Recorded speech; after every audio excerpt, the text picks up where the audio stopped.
Greetings to everyone in the name of Jesus Christ. इस समय में जबकि पूरे विश्व में लॉकडाउन चल रहा है, ऐसे समय में कलीसियाएं अपने अपने घर से ऑनलाइन परमेश्वर के वचन को सुन रही है। इंटरनेट भरा पड़ा है कई मिनिस्ट्रीज के द्वारा और बहुत सारे सेवक इन दिनों में उम्दे वचन को प्रचार कर रहे हैं। लेकिन ऐसे समय में जब पूरे दुनिया में बेहतरीन प्रचारक परमेश्वर के वचन को प्रचार कर रहे हैं और आप ऑनलाइन उनकी सेवकाइयों का आनंद ले रहे, कहीं आप अपने पासपान को, अपने सेवक को भूल तो नहीं गए? पैरों में आपको परमेश्वर के वचन से कुछ बताना चाहता हूं। एक जिम्मेदारी जो कलीसिया के ऊपर परमेश्वर ने अपने वचन में रखी है। यदि आप पवित्र बाइबल को खोलें तो दूसरा शमूएल इसके 23 अध्याय और इसके 13 वचन से लेकर 17 वचन तक एक कहानी दाऊद के जीवन से आपको बताना चाहता हूं। एक समय दाऊद के जीवन में ऐसा आया जब वो अदुल्लाम की गुफाओं में छिप रहा था, और ऐसे समय में जब वो अदुल्लाम की गुफाओं में छिप रहा था तब उसके 3 शूरवीर उसके पास आए। फलिस्तियों ने पूरा नाकाबंदी यरूशलेम शहर को कर दिया था। यरूशलेम शहर में नाकाबंदी के पीछे एक कुआं था जहां के पानी को पीने की इच्छा दाऊद के मन में हुई, और दाऊद ने यूं ही अपने लोगों के बीच में एक इच्छा को प्रकट की। और दाऊद ने कहा, क्या भला होता कि यदि कोई मुझे यरूशलेम के कुएं से पानी ला कर देता। ये सुनते ही दाऊद की सेना में जो 3 शूरवीर थे वो कूद पड़े और वो दाऊद के लिए पानी लाने के लिए चले गए। मैं सोचता हूं कि जब वो दाऊद के लिए पानी लाने के लिए चले गए, हो सकता है उनमें से एक शूरवीर ने जंप मारा और दौड़ने लगा, और जैसे जाने लगा तो दूसरे वाले ने उसे आवाज दी और बोला, हे भाई, कहां जा रहा है? यदि तू अकेला जाएगा तो सेना तुझे नाश कर देगी। ठहर, मैं तेरे साथ आता हूं, मैं तेरी रक्षा करूंगा, मैं शत्रुओं से तुझे बचाऊंगा ताकि तू जल को निकाल सके। जब वो जाने लगे दोनों मिलकर, तो तीसरे ने कहा होगा, अरे तुम दोनों अपने आप में नहीं ला पाओगे, तुम एक साइड से उसे बचाओगे, दूसरे साइड से अगर शत्रु वार करे तो उसे कौन बचाएगा? मैं भी तुम्हारे साथ चलता हूं। और ये 3 शूरवीर एक साथ दौड़ पड़े। बाइबल कहती है आश्चर्यजनक ढंग से ये उस शत्रु की सेना में से गुजर कर यरूशलेम के कुएं तक गए, वहां से जल निकाले और सुरक्षित दाऊद को ला कर दिया। जब दाऊद ने उस जल को देखा तो बाइबल कहती है दाऊद ने पिया नहीं, वरन उस जल को परमेश्वर को अर्पण कर दिया, ये कहकर कि ये मेरे लोगों का लहू है। ये कहानी जब मैं सुनता हूं, मैं अक्सर सोचता, प्रभु इस कहानी का एप्लीकेशन क्या है? मुझे दिखाई देता है जैसे दाऊद है जिसके मन में ख्वाहिश हुई कि यरूशलेम के कुएं से मैं पानी पीना चाहता हूं, वैसे ही एक दिन हमारे स्वामी प्रभु यीशु मसीह के मन में एक डिजायर हुई कि कोई नाश न होने पाए। उसने अपने प्राणों को हम में से हर एक के लिए दे दिया, और फिर उसने एक लालसा की, और वो लालसा ये थी कि हम जाए और जाकर सुसमाचार को लोगों को सुनाएं। ऐसे समय में जब आपके पासवान, आपके अगुवे जब सुसमाचार की सेवा को सीरियसली लेकर अपने जीवन का समर्पण पास्टोरियल मिनिस्ट्री के लिए कर चुके हैं, ऐसे समय में क्या आप उनके साथ उनके दाएं बाएं बनकर खड़े होंगे? जैसे मूसा जिस सेवा के लिए बुलाया गया था, उसे 2 लोगों की जरूरत पड़ी जो उसके हाथों को ऊंचा करने में उसकी मदद करें। उनके मदद के बगैर मूसा अपने काम को पूरा नहीं कर पा रहा था। बिल्कुल वैसे ही प्यारो, दाऊद के ये शूरवीर उसके लिए पानी नहीं ला पाएंगे यदि वे एज अ टीम काम नहीं करेंगे। मैं आपसे कहना चाहता हूं, ये 2 लोग जो उस जवान की मदद करने लगे, आजू बाजू से शत्रुओं से उसको बचाने लगे, ये कौन हो सकते हैं हमारे जीवन में? आपका पास्टर ने परमेश्वर के वचन की बुलाहट को सुनकर सेवा में अपने आप को समर्पण कर दिया, और ऐसे समय में हम उनके लिए क्या कर सकते हैं? ये 2 जो उसके साथ खड़े होते हैं, ये आपकी प्रार्थना है और आपके आर्थिक मदद है। मेरे प्यारो, जब मैं परमेश्वर के वचन में पढ़ता हूं तो मैं देखता हूं कि परमेश्वर के वचन में प्रभु यीशु मसीह ने अपने चेलों से कहा, मेरे साथ जागो और प्रार्थना करो। यीशु मसीह को भी उसके चेलों के प्रार्थना की सहायता की जरूरत पड़ी। मैं जब वचन में देखता हूं तो मुझे दिखाई देता है कि पतरस जब बंदी गृह में था और कलीसिया उनके लिए प्रार्थना करने लगी, तो परमेश्वर ने कलीसिया की प्रार्थना सुन के पतरस को छुड़ाने के लिए एक स्वर्गदूत को भेज दिया। आपकी प्रार्थनाएं परमेश्वर के राज्य में बहुत कुछ हासिल करती। रोमियो की किताब इसके 15 अध्याय में 30 वचन से लेकर 33 वचन तक पौलुस 3 बातों के प्रार्थना की मांग कर रहा है। पौलुस एक ऐसा अपोस्तल है जिसने कई नई नियम की कलीसियाओं का स्थापन किया, जिसने आधे से ज्यादा नया नियम बाइबल में लिख दिया, अधिकांश पुस्तकों को बाइबल में लिख दिया। ये पौलुस लोगों से कहता है, जो उसके शिष्य हैं उनसे कहता है, जिनकी वो सेवा करता है, अपने कांग्रेगेशन से कहता है प्रार्थना करो कि मैं छुड़ाया जाऊं, प्रार्थना करो कि यरूशलेम की मेरी सेवकाई ग्रहण योग्य ठहरे, और ये प्रार्थना करो कि परमेश्वर की मर्जी मेरे जीवन में पूरी हो। मैं प्रार्थना करना चाहता हूं, आप सबसे अनुरोध करना चाहता हूं, अपने पासबान के लिए प्रार्थना में समय डालो। प्रार्थना करो कि प्रभु उसे हर बंधन से छुड़ा ले। प्रार्थना करो कि उसकी सेवकाई जिस क्षेत्र में प्रभु ने उसे रखा है वो ग्रहण योग्य हो जाए।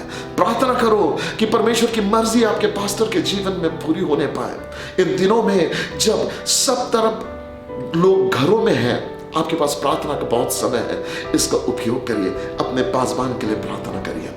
प्यारो, 2 कुरिन्थियों के पहले अध्याय और इसके 10 और 11 वचन में फिर 2 बातें पौलुस अपने लोगों से कहता है। वो कहता है प्रार्थना करो कि मेरा संदेश और मेरे वरदान ये सेलिब्रेट किए जाए, कि लोग मेरे गुणों को, हमारे इन गुणों को उत्सव में मनाए, कि they will have respect and they will celebrate our gifts. जो वरदान परमेश्वर ने हमें दिए हैं, जो प्रचार का वरदान दिया है, जो चंगाई का वरदान दिया है, इन वरदानों की जगह और आदर लोगों के मन में बना रहे, इसके लिए प्रार्थना करो। प्रार्थना करो। पौलुस फिर से कहता है कि मैं डिलीवर किया जाऊं, हम डिलीवर किए जाए। सुनो, प्रभु के सेवक के जीवन पे बहुत से अटैक होते हैं। कलीसिया की प्रार्थना है उन्हें सुरक्षित रखती है। 3 वचन मैंने देखा, इफिसियों इसके 6वें अध्याय के 18 पद से लेके 20 वचन तक पौलुस कलीसिया को कहता है इफिसियों की कि निरंतर प्रार्थना करे, पवित्र लोगों के लिए प्रार्थना करे, संत लोगों के लिए प्रार्थना करते रहे। और ये कहता है मेरे लिए प्रार्थना करो कि मुझे अटरेंस दी जाए, सुसमाचार प्रचार करने के लिए मुझे शब्द दिए जाए, इसलिए मेरे लिए प्रार्थना करो। अपने पास्टर के लिए प्रार्थना करो प्रियो, कि परमेश्वर के प्रकाशन उन्हें दिए जाए, सुसमाचार का वचन उन्हें दिया जाए। प्रार्थना करो अपने पासवान के लिए कि परमेश्वर उन्हें हियाव का आत्मा दे और वो दिलेरी के साथ अपने मुंह को खोलकर प्रचार करे। इस भयंकर परिस्थिति में भी वो विश्वास की ढाल को उठाकर परमेश्वर के वचन की सेवा के लिए अग्रसर बने रहे। प्रार्थना करो कि सुसमाचार के भेद उन पर प्रकट किए जाए। पौलुस ने यह प्रार्थना का आग्रह अपनी मंडली से किया। आगे वचन में फिलिपियों की पत्री इसके पहले अध्याय के 19 और 20 वचन में फिर मुख्य 4 बातें पौलुस कहता है प्रार्थना के विषय में। वो कहता है प्रार्थना करो कि मैं छुड़ाया जाऊं, प्रार्थना करो कि मैं शर्मिंदा ना हो जाऊं, प्रार्थना करो कि मुझे हियाव मिले, और प्रार्थना करो कि मेरी देह में मसीह का नाम महिमा पाए। इन 4 बातों के लिए अपनी कलीसिया के पास्टर के लिए प्रार्थना करो। प्रार्थना करो कि परमेश्वर की महिमा उसके जीवन में होने पाए, कि सुसमाचार उसे दिया जाए, कि वो सुसमाचार से न लज जाए, कि वो हियाव से भर जाए और वो हर परिस्थिति में छुटकारे का अनुभव करने पाए। 5वीं बात मैंने देखा कुलुसियों की पत्री इसके 4थे अध्याय के 2 वचन से लेकर 4थे वचन तक पौलुस इसमें भी आग्रह करता अपने लोगों को प्रार्थना करने के लिए। और वो क्या कहता, प्रार्थना करो कि परमेश्वर हमारे लिए सुसमाचार का द्वार खोले। क्या आप अपने पास्टर के लिए प्रार्थना कर रहे हैं कि परमेश्वर उनकी सेवकाई के लिए बड़े दरवाजों को खोले, कि परमेश्वर उनकी सेवकाई के लिए उनके इलाके में दरवाजों को खोल दे, कि परमेश्वर इंटरनेट पे उनके लिए मिनिस्ट्री के दरवाजों को खोल दे, कि परमेश्वर टेलीविजन पर उनके लिए मिनिस्ट्री के दरवाजों को खोल दे। Pray my friend for your pastor that God will magnify his ministry. जब आप प्रार्थना करोगे परमेश्वर एक मैग्नीफाइंग ग्लास आपके पासबान के जीवन के ऊपर लेकर आएगा, क्योंकि एक जिम्मेदारी परमेश्वर ने उस व्यक्ति के जीवन पे दी है। दूसरी बात पौलुस कहता है कुलुसियों की मंडली को, प्रार्थना करो कि जब मैं प्रचार करूं तो परमेश्वर की सामर्थ प्रकट की जाए। मेरे प्यारो, परमेश्वर की सामर्थ प्रकट होने के लिए वो प्रचार करना चाहता हूं। मैंने देखा पहले थिस्सलुनीके के 5वें अध्याय के 25वें वचन में पौलुस कहता है भाइयों हम सब के लिए प्रार्थना किया करो। बार बार पौलुस एक अपोस्टल होने के नाते अपनी कलीसिया से विनती कर रहा, हमारे लिए प्रार्थना करो।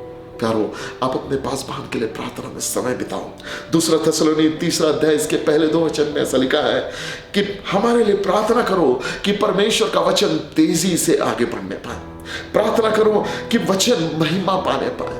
कहता है प्रार्थना करो कि हम ऐसे बुरे लोगों से छुड़ाए जाए जो विश्वास रहित है। सुनिए मेरे प्यारो, प्रार्थना करो कि आपके पासबान की सेवकाई प्रभावशाली हो जाए, कि वचन वेग से उनके जीवन के द्वारा निकले, महिमा से परिपूर्ण होकर उनके जीवन के द्वारा निकले। फिलिमोन की पत्री इसके 22वें वचन में पौलुस ये कहता है प्रार्थना करो कि तुम्हारे प्रार्थना के कारण मैं तुम्हारे पास आने पाऊं। प्रार्थना करो अपने पास्टर के लिए कि परमेश्वर अद्भुत रीति से आपके पास्टर का दरवाजा खोल दे, ताकि परमेश्वर उनके द्वारा आपके जीवन में अद्भुत कामों को करे। ये तो बात हुई कि आपका प्रार्थना में सपोर्ट उसके लिए। दूसरा बात, अपने पास्टर के लिए आर्थिक मदद करिए। परमेश्वर के वचन में हम जब बाइबल में पढ़ते हैं, हम एक चीज देखते हैं, यीशु मसीह के पास ऐसी टीम थी जो आर्थिक रूप में यीशु मसीह की सेवकाई में निवेश करती थी। पौलुस के जीवन में बहुत सारे लोग परमेश्वर के वचन से निवेश करते थे। मैं आपसे कहना चाहता हूं, become a financial partner with your pastor. जब मैं वचन में देखता हूं लूका इसके 8वें अध्याय के पहले 3 वचन, बहुत से लोग यीशु मसीह के जीवन में निवेश करते थे, तभी तो सुसमाचार को हर नगरों में ले जाने पाया। ये समय स्लो डाउन होने का नहीं है। हालांकि मैं जानता हूं आर्थिक रूप से ये समय बड़ा रिसेशन का टाइम नजर आ रहा है, इकोनॉमिक डाउनफॉल का समय नजर आ रहा है, लेकिन मैं एक बात आपको प्रॉफिटिकली कहना चाहता हूं, ऐसे समय में जो परमेश्वर के कामों को प्राधान्य देता है, जो प्रथम स्थान देता है, परमेश्वर उसका आदर करता है। परमेश्वर उसके सीड पर आशीष देता है। वो बोने वाले को बीज और खाने वाले को भोजन देने वाला परमेश्वर है। मेरे प्यारों, मैं आपसे कहना चाहता हूं, वो आपके बीज पर आशीष देने वाला परमेश्वर है। याद है, इसहाक ने अकाल के दिनों में बोया और उसी वर्ष परमेश्वर ने उसे 100 गुना लौटाया। जब कभी हम आत्मा जीतने के लिए निवेश करते हैं, जब हम अपने धन को एक डायरेक्शन देते हैं कि वो परमेश्वर की सेवा करे, परमेश्वर उसे आशीषित कर देता है और हर एक आवश्यकता की पूर्ति को करता है। पहला कुरिन्थी इसके 9वें अध्याय इसके 11 पद से लेकर 14 पद तक पौलुस कलीसिया को पढ़ाते समय में कुरिन्थ की कलीसिया को कहता है, जो तुम्हें आत्मिक बातों में सेवा करते, क्या उन्हें शारीरिक बातों में तुम्हारे साथ में आनंद उठाने का या तुम्हारे कमाई में से खाने का अधिकार नहीं है क्या? मेरे प्यारों, मैं आपसे एक बात कहना चाहता हूं, अपने पासबान के लिए इस बात को जाने कि जो सुसमाचार प्रचार करते हैं, उनके लिए परमेश्वर ने रखा है कि उनकी हर एक आवश्यकता सुसमाचार के प्रचार के माध्यम से पूरी की जाए। कई ऐसे पासबान हैं जो आज सेवा कर रहे हैं, उनकी छोटी सी कांग्रीगेशन है, लेकिन अब वो मीटिंग्स नहीं हो रही। We don't know how they are sustaining. लेकिन मैं आपसे कहना चाहता हूं, प्रभु की कलीसिया होने के नाते अपने अपने पासबान की देखभाल करें। फिलिपियों की पत्री इसके 4थे अध्याय में 15 वचन से लेकर 19 पद तक जब मैं पढ़ता हूं, तो परमेश्वर का वचन कहता है, पौलुस फिलिपियों की कलीसिया को लिखते हुए कहता है कि सुसमाचार के काम में जब मैं आरंभ में निकला, तुम्हें छोड़ और किसी ने मेरी मदद कभी नहीं की। आर्थिक रीति से सिर्फ फिलिपियों की कलीसिया ने पौलुस की मदद की, और वो फाइनेंशियल सोइंग जो उन्होंने पौलुस के जीवन में कर दिया, उसके कारण पौलुस अलग अलग जगहों पर कलीसिया को स्थापित करने पाया। और ऐसे समय में पौलुस फिलिपियों की मंडली से कहता है, my God shall supply all your needs according to his glory and in riches, कि मेरा परमेश्वर तुम्हारी हर एक घटी को अपनी महिमा की भरपूरी के द्वारा पूरी करेगा। सुनिए, पौलुस ने ये नहीं कहा तुम्हारा परमेश्वर तुम्हारी घटी को पूरा करेगा, पौलुस ने कहा मेरा परमेश्वर तुम्हारी घटी को पूरा करेगा। इन अदर वर्ड्स, जब फिलिपियों की कलीसिया पौलुस के साथ आर्थिक नेटवर्क में थी, जब उसके साथ वो संपर्क में थी, पौलुस अपने फेथ को रिलीज कर पाया, और पौलुस का फेथ वो कलीसिया की घटी को पूरा कर पाया। आपके पास्टर का विश्वास परमेश्वर आपके जीवन के लिए रिलीज करेगा। जब आप आर्थिक रूप से उनके साथ कनेक्टेड रहोगे, आपके पास्टर के द्वारा परमेश्वर ऐसे आशीष वचनों को रिलीज करेगा। जब आप उनके लिए प्रार्थना करोगे, उनके जीवन को ब्लेस करोगे, आपका जीवन पहले जैसा कभी नहीं रहेगा। मेरे प्यारों, आज न जाने मैं किससे बात कर रहा हूं, लेकिन आपसे ये कह रहा हूं, यदि आप अपने पास्टर में सिर्फ गलतियां ढूंढते हैं, यदि आप अपने पास्टर में सिर्फ उसकी तुलना दूसरों से करते हैं, तो आज चेंज करिए अपने आप को, उनके लिए प्रार्थना करना स्टार्ट करें और उनके जीवन में एक ब्लेसिंग को रिलीज करें। देखिए इसका फल आपके जीवन में कितना बड़ा होगा। प्रभु इस वचन से आपको विश्वास से भरे और आप इस विश्वास को क्रिया में डालने पाए। मैंने अपने जीवन में हमेशा ये प्रिंसिपल जिया है, अपने आत्मिक अनुभवों के जीवन में हमेशा मैंने निवेश किया है और उस निवेश का प्रतिफल मैंने हर सीजन में पाया है। आइए मिलकर प्रार्थना करते हैं। पिता, मेरी प्रार्थना है इस समय मेरे सुनने वालों के ऊपर तेरा अभिषेक उतरा है, विश्वास उनके जीवन में उतरा है प्रभु, और प्रार्थना करता हूं पिता परमेश्वर, एक बोझ उनके मन में अपने सेवक के लिए दे, अपने कलीसिया के लिए दे, अपने अगुओं के लिए दे प्रभु, ताकि वे प्रार्थना में उसके साथ खड़े हो जाए, ताकि वे आर्थिक निवेश में उनके साथ खड़े हो जाए और उनका जीवन पहले जैसा कभी ना रहने पाए। प्रभु यीशु के नाम से आप सबके लिए मांगता हूं, आमीन। प्रभु इस वचन के शेयर करने जाने से आपको बहुत आशीष दे। May God bless you. Thank you so much.